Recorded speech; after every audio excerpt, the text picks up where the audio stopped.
Hello बच्चों, मैं जयनाथ राही, जीव विज्ञान शिक्षक। बच्चों, आज हम बीएससी क्लासेस के अंतर्गत एक इम्पॉर्टेंट टॉपिक पढ़ेंगे जिसका नाम है वाउचेरिया बैंक्रॉप्टी। यह एक फाइलेरियल डिजीज है जो एस्के हेलमिंथीज राउंड वार्म से रिलेटेड पैरासाइट है।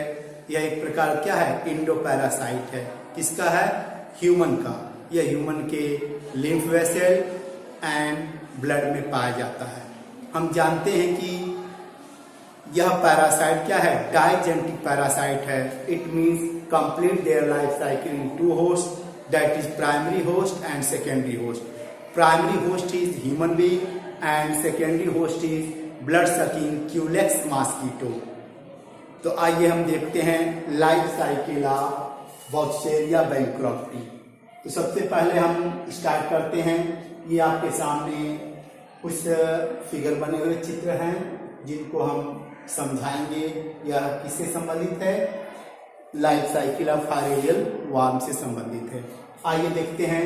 सबसे पहले यहां से हम देखते हैं, जो आपका एडल्ट मेल और फीमेल होता है वह ह्यूमन के lymphatic gland, it means lymphatic system में पाया जाता है। जब सेम टाइम में जो मेल आपका एडल्ट और फीमेल एडल्ट जो होते हैं वो लिम्फ ग्लैंड में पाए जाते हैं।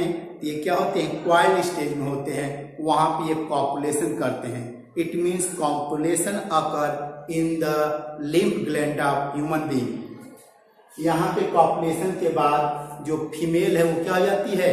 फर्टिलाइज्ड हो जाती है। तो फर्टिलाइज फीमेल क्या कहलाती है आपकी?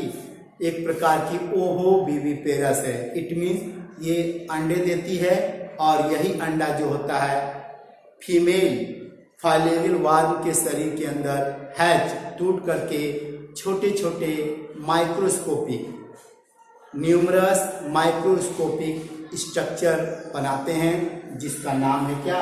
माइक्रोफाइल। यही क्या है? आपका इम्पॉर्टेंट स्टेज है।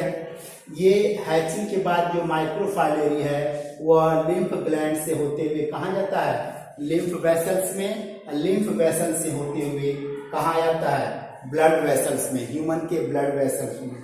ये यहाँ पे क्या करता है? मूवमेंट करता रहता है। यहाँ पे यह एक विशेष प्रकार का मूवमेंट करता है जिसको हम बोलते हैं डायगोनल रिदम। डायगोनल रिदम मतलब यह डे टाइम में डीपर ब्लड वेसल में चले जाते हैं, जबकि नाइट में ये क्या होते हैं? पेरिफेरल ब्लड वेसल में आ जाते हैं। क्योंकि हम जानते हैं कि क्यूलेक्स मॉस्किटो क्या करते हैं? रात को काटते हैं। इसीलिए ये जो माइक्रोफाइलेरी है विशेष रिदम शो करता है, डायगोनल रिदम। इस दौरान जब यह रात के समय, इट मीन्स 10 से लेके 4 AM के बीच में जब यह स्किन के पेरिफेरल ब्लड वेसल पे आ जाते हैं, तब क्यूलेक्स मॉस्किटो क्या करते हैं? ब्लड को सक करते हैं। सक करने के दौरान ही क्या होते हैं? आपके माइक्रोफाइलेरी क्यूलेक्स मॉस्किटो के शरीर में चले आते हैं। कब चले आएंगे? जब यह क्यूलेक्स मॉस्किटो किसी इन्फेक्टेड फाइलेरियल वार्म से इन्फेक्टेड ह्यूमन के ब्लड को सक करेंगे तो उसमें पाए जाने वाला ब्लड में माइक्रोफाइलेरी क्यूलेक्स मॉस्किटो के शरीर में चला आता है। यहाँ पे आने के बाद यह जो आपका माइक्रोफाइलेरी है वह कहाँ चला जाता है? क्यूलेक्स मॉस्किटो का मिडगट में चला जाता है। एलिमेंट्री कैनाल का भाग है मिडगट। यहाँ पे जाने के बाद हम जानते हैं कि माइक्रोफाइलेरी के ऊपर एक प्रोटेक्टिव शीथ होता है। वह प्रोटेक्टिव शीथ क्या होता है? शेड हो जाता है, अलग हो जाता है। उसके बाद बचा हुआ जो माइक्रोफाइलेरी है वह स्टमक में घुस करके स्टमक वॉल में प्रवेश कर जाता है। Inter into the stomach wall. वहां से होते हुए चला जाता है क्यूलेक्स मॉस्किटो के थोरेसिक मसल्स में। थोरेसिक मसल्स में जाने के बाद यहाँ पे इंपॉर्टेंट इवेंट्स होते हैं। उनके अंदर कुछ बदलाव होते हैं, मेटामॉर्फोसिस होते हैं। उसी दौरान वो ग्रोथ भी करते रहते हैं। तो थोरेसिक मसल्स के दौरान जो आपका माइक्रोफाइलेरी है उसमें मेटामॉर्फोसिस होता है। मेटामॉर्फोसिस के दौरान फ्लैट शू से सेल्फ लार्वा बनता है। यही कहलाता है फर्स्ट स्टेज लार्वा। क्या नाम है? फ्लैट सूसेज शेप्ड लार्वा, यह फर्स्ट लार्वा कहलाता है। अब इस लार्वा में फर्स्ट मोल्टिंग होता है। मोल्टिंग के दौरान क्या बनता है? स्लेंडर इलांगेटेड लार्वा बनता है, जिसे हम बोलते हैं सेकेंड स्टेज लार्वा। फिर से देखते हैं, जो फ्लैट सूसेप्ड लार्वा है उसे हम फर्स्ट स्टेज लार्वा कहते हैं। इसके अंदर फर्स्ट मोल्टिंग होता है तो सेकेंड स्टेज लार्वा बनता है, जो आकार में कैसा है? सिलेंडर है, इलांगेटेड है। अब इस सेकेंड स्टेज लार्वा में सेकेंड मोल्टिंग होता है, जिससे लॉन्ग इन्फेक्टिव स्टेज बनता है, long infective larva. It means third stage larva. यही क्या है? इन्फेक्टिव स्टेज फॉर ह्यूमन है। कौन सा लार्वा? Third stage larva. उसे ही हम बोलते हैं क्या? Infective stage for human being. अब यह लार्वा जो थर्ड स्टेज इन्फेक्टिव लार्वा, वो चला जाता है कहाँ पे?